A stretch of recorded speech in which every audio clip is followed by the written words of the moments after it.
Hello friends! Welcome to my YouTube channel. This is Evonnie Almiñe, your ultimate teacher ng buhay mo. Kumusta po kayo? Sana po ay nasa mabuti kayong kalagayan sa mga oras na ito.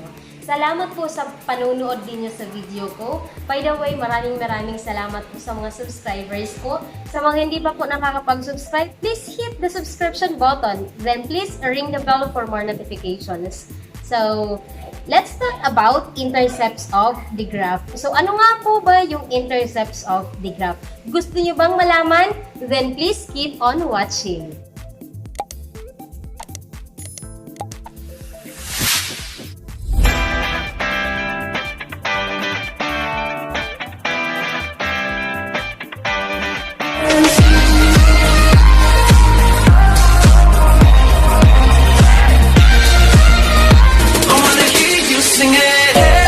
Don't stress your mind, we coming home tonight.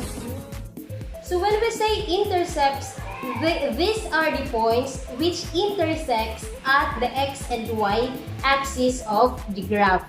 So meron po tayong tinatawag na x-intercept at saka y-intercept. So pag sinabi po natin x-intercept, yung y that is equal to 0. So kapag naman y-intercept, x is equal to 0. So now, yung gagawin po natin is, we have to find out the intercepts of the graph from the polynomial equation.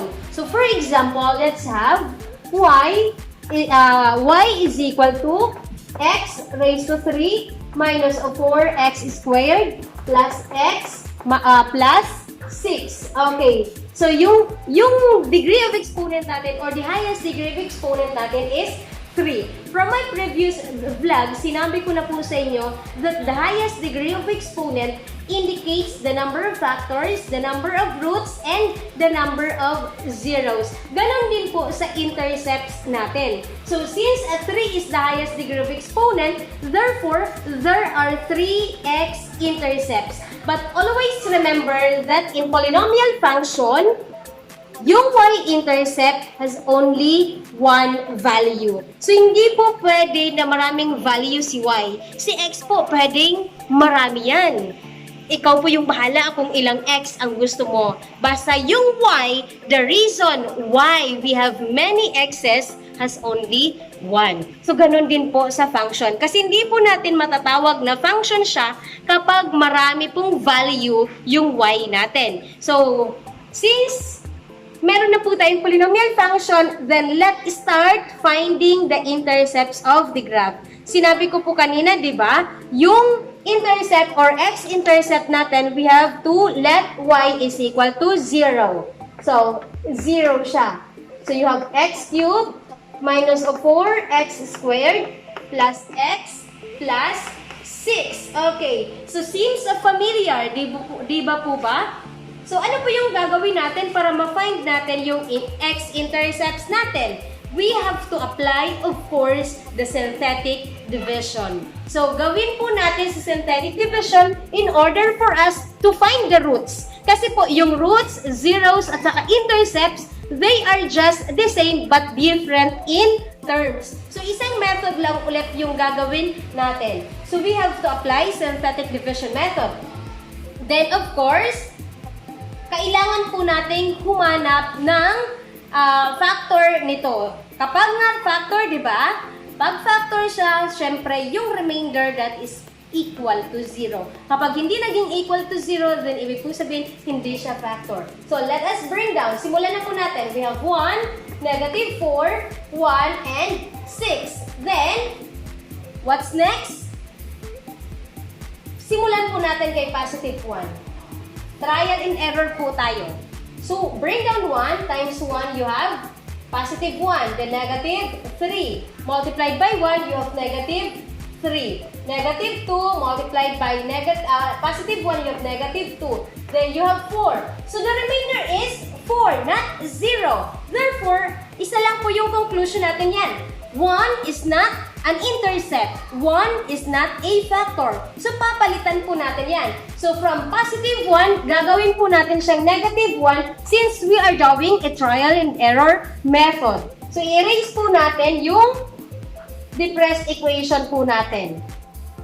Then we have 1 again, times negative 1, you have negative 1. Negative 4 multiplied by, plus, by negative 1, you have negative 5. Multiplied by negative 1, you have positive 5. 1 plus a 5, you have 6. Multiplied by negative 1, what's the answer? Negative 6. 6 minus 6 equals 0. So, yung remainder natin is already a 0. Therefore, negative 1 is an intercept. Meron na po tayo agad na negative 1 as an intercept. Diba po? So, ano na po yung tawag natin sa 1, negative 5, and 6? That is depressed equation. Or, nasa anong form na po siya? Quadratic equation. X squared minus 5x plus 6. So, since nasa quadratic equation na po siya, pwede na po natin i-apply si quadratic formula para mabilis natin mahanap si factors or si roots and si intercepts ng polynomial equation natin. So, you have x is equal to negative b plus or minus the square root of b squared minus 4ac all over 2a. This is a quadratic formula. So, ano po yung value ni a?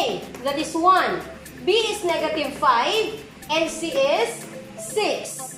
So, i-substitute natin from the given formula. So, yung b, you have negative 5 plus or minus. So, negative 5 is squared minus 4. The value of a is 1. The value of c is 6.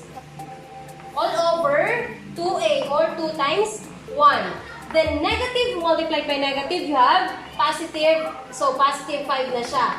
Plus or minus, negative 5 is squared, you have 25. Negative 4 times 1, you have negative 4. Times 6, you have negative 24. Then, 2 times 1, you have 2 of course. Then, 5.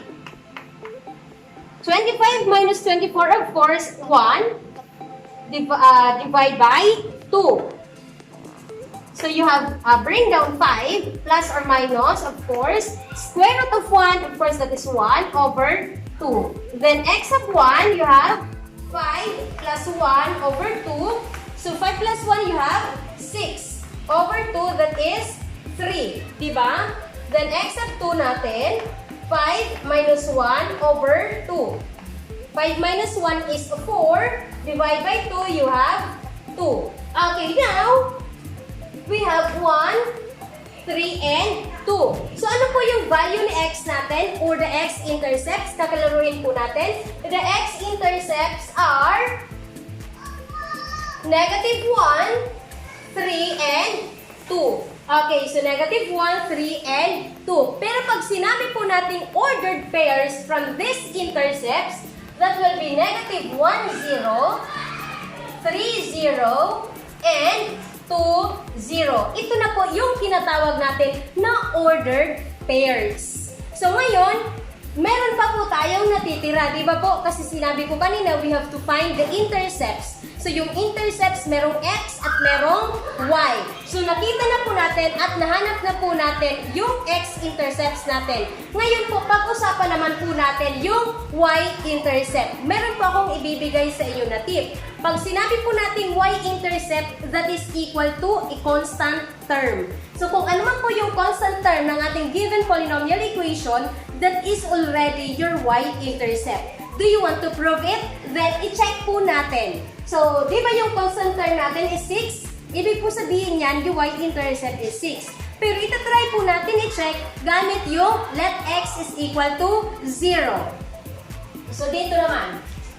So, y is equal to x cubed minus of 4x squared plus x plus 6. So, y, let x is equal to 0. So, ibig sabihin, lahat ng value ni x should be equal to 0. So, 0 raised to 3 minus 4, 0 squared plus 0 plus 6. 0 raised to 3, of course, that is 0. Then, 4 times 0, of course, 0 plus 0 plus 6. 0 minus 0 plus 0, of course, 0 plus 6. Therefore, the value of y is 6. Diba? Naniwala na po kayo? Tandaan po whatever the value of the constant term is, that is already your y-intercept. We coming home tonight. Okay, so let's have this another example. Y is equal to x raised to 5 minus 10x cubed plus 9x. Okay, so the highest degree of exponent here is 5. So therefore, kailangan po nating humanap ng 5 intercepts or 5 factors, 5x intercepts. Pero in this polynomial equation, ano po yung napansin ninyo? So, meron po tayong mga missing terms. So, wala po tayong exponent as a 4 and exponent as 2. And of course, wala po tayong constant.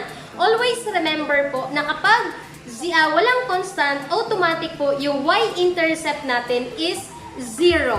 At meron din po tayong 0 value as x-intercept. So, meron na po tayong isang 0. So, 4 na lang po yung kailangan nating hanapin na x-intercept. So, following the rule, let y is equal to 0, you have x raised to 5 minus 10x cubed plus 9x. Remember po meron na po tayong automatic na intercept which is 0.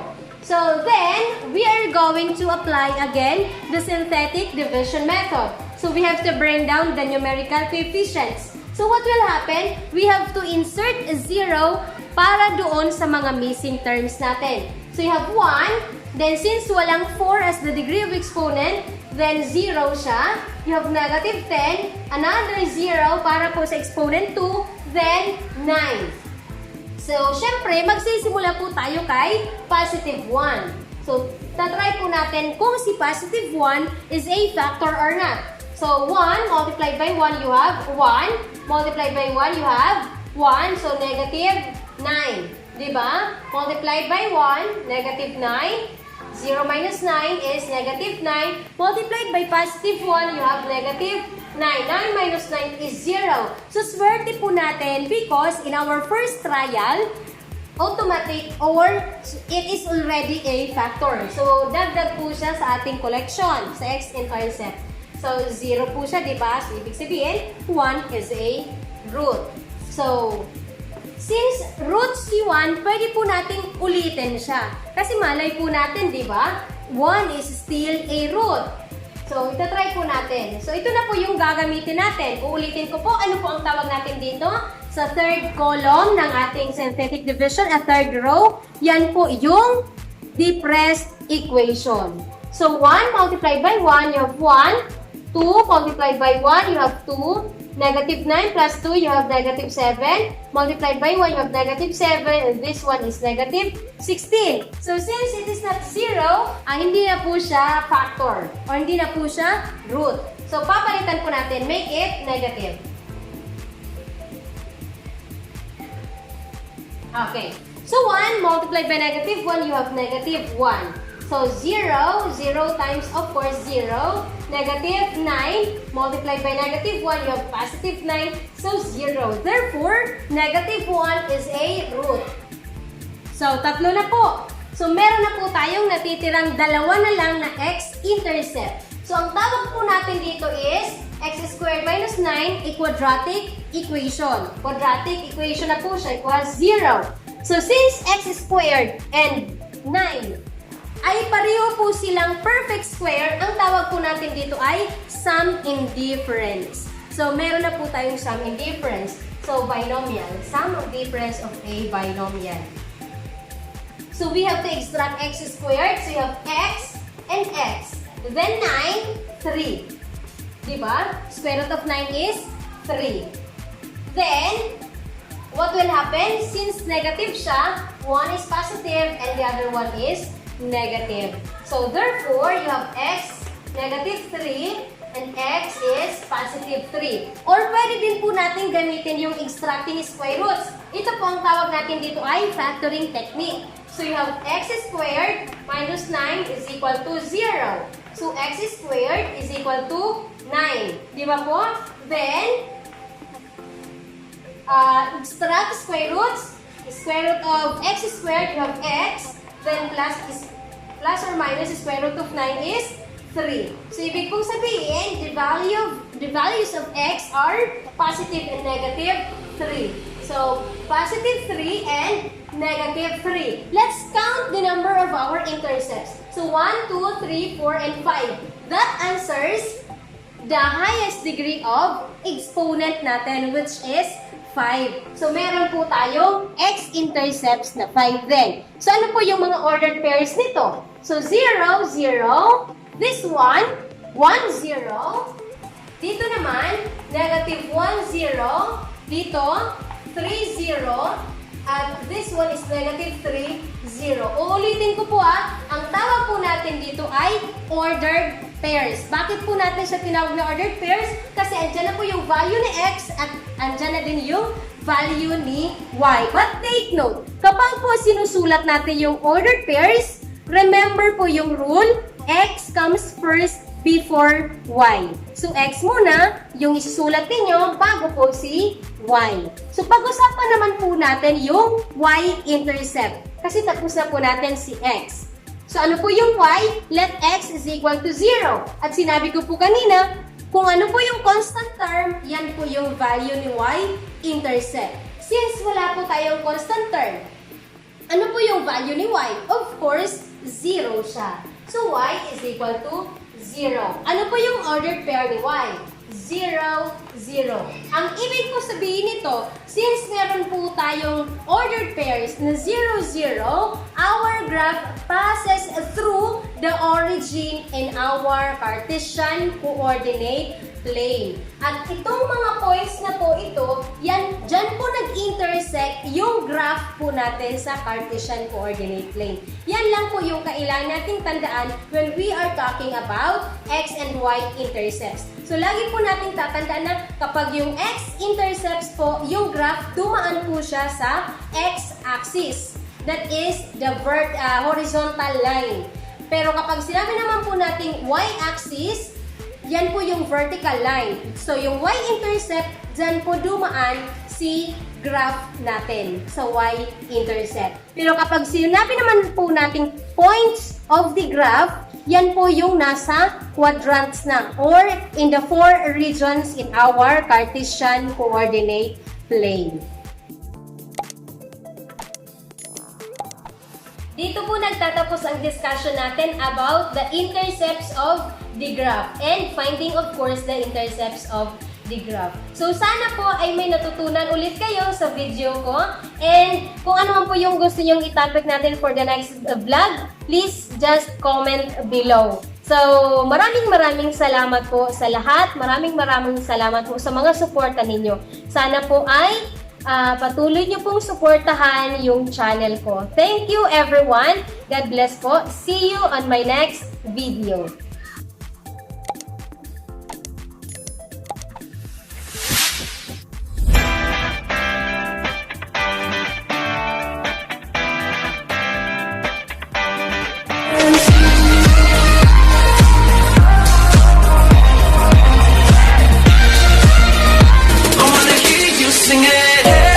Don't stress your mind, we